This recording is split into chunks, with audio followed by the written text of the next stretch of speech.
Hey, this is Tess. You're watching Delicate Revolt TV, the entrepreneur's launchpad. There are more and more women traveling by themselves nowadays for business and leisure. And with the rise of Airbnb and Uber, it makes it more convenient for us to explore the world in a different way.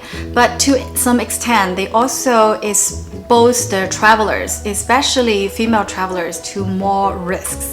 So today I want to talk about safety tips for female traveling alone.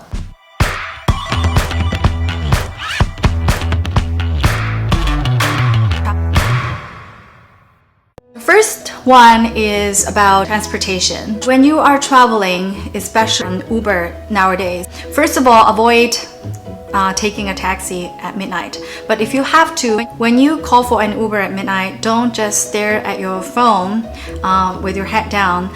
Look around, pay attention to your surroundings. And second, try to wait for the car at a bright place where there are lights and a lot of people. Because sometimes there's an option to do a share ride via Uber, but the app will ask you to go to a meeting spot.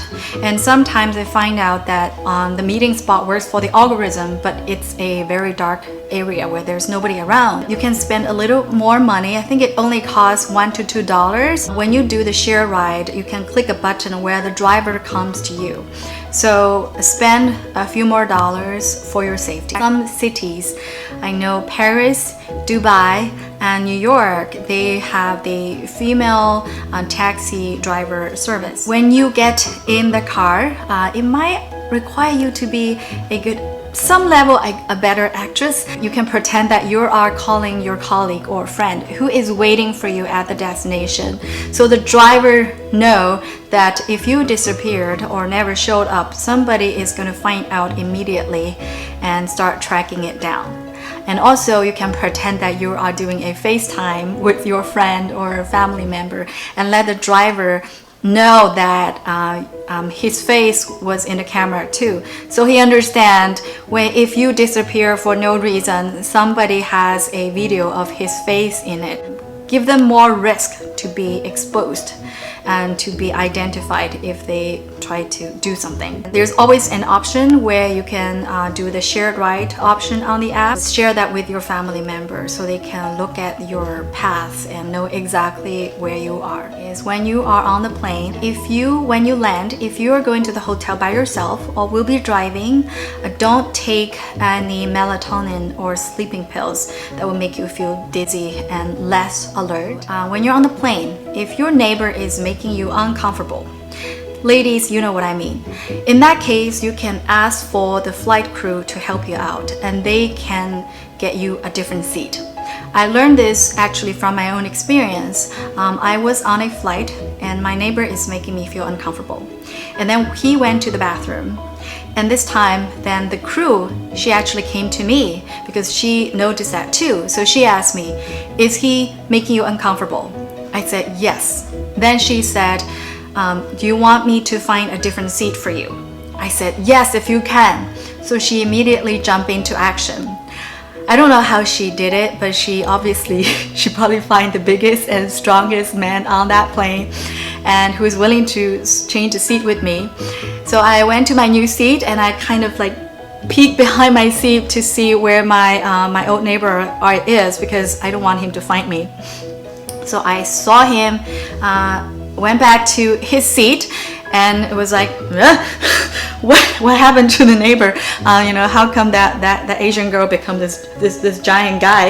And he started looking around, and I immediately goes hide it away. Ever since this, I learned that in future when I ran into similar situation, I can ask the crew to help me, and they are willing and able to help me out. Next is the social occasions. Of course, it sounds like a cliche. Never leave your drink alone and never get drunk. Because you never know who might put something in your drink when you go to bathroom. And when you get drunk, you're sending signals that I'm vulnerable, I'm your target. To avoid expose or let people know that you are traveling by yourself, especially say you are at a bar or at some social occasion where you are meeting new people. If they ask you, oh, are you traveling alone by yourself? You can say, oh, I'm traveling with a friend or traveling with a colleague. We're staying in the same hotel. So that person knows if something happened to you, that you never come home, you never come back, somebody's going to find out immediately and track it down. Finally is in the hotel. Make sure you lock your door. I don't just mean the room lock where you do the switch, but also what I call the physical lock. Those chain security guard where you chain your door so that you can make sure nobody can enter your room, even if they somehow got a room key. Finally, in some countries like Japan, some of the hotels have a women-only floor. During one of my business trips to Japan, they assigned 2 girls to be my escort in case the people from headquarters knows around. So they travel with me every day and we stay in the same hotel. And one day, they said, Tess, have a nice stay. We are going to our floor.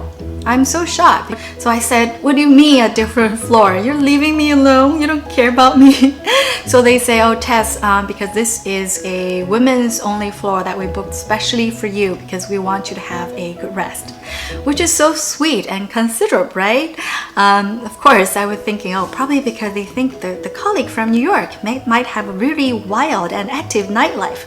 And to make sure that I can focus on my meeting the next day, they want to put me in a women-only floor. I hope the tips help you if you have someone special, someone in your family that is about to have their first trip by themselves, or someone who travel a lot by themselves. Make sure to share these tips with them. I will do a recap, a brief of all the key bullet points I just mentioned and put that on my website that you can just share with your friend. It's delicaterevolt.com/female travel solo. delicaterevolt.com/female travel solo. I hope this is helpful to you as always. Thanks for watching. See you next time.